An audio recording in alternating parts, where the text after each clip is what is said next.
Yan.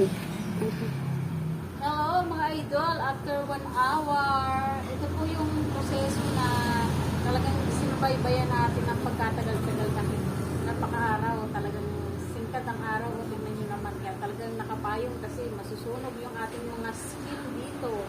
So, ito na po yung nangyari after 1 hour, na nilagay natin ang ating itlog. Maluluto naman siya talaga sa haba ng oras. Nakita nyo, ayan, nag-pop up na po ang ating itlog. Ayan, pusa po siyang nag-pop up, no? At yan, kumalat yung iba. Tapos nakita nyo yung white niya talaga na egg. Ayan siya, oh. 'Di ba? So, papunta naman talaga siya sa sa pagkaluto. Nga lang additional hour pa yan para natin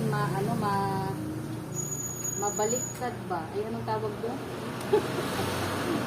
Tingnan niyo mga idol, oh. Yan, oh. So, hindi na siya kumakalat. Ibig sabihin, unti-unti na talaga siyang pupunta sa pagkaluto.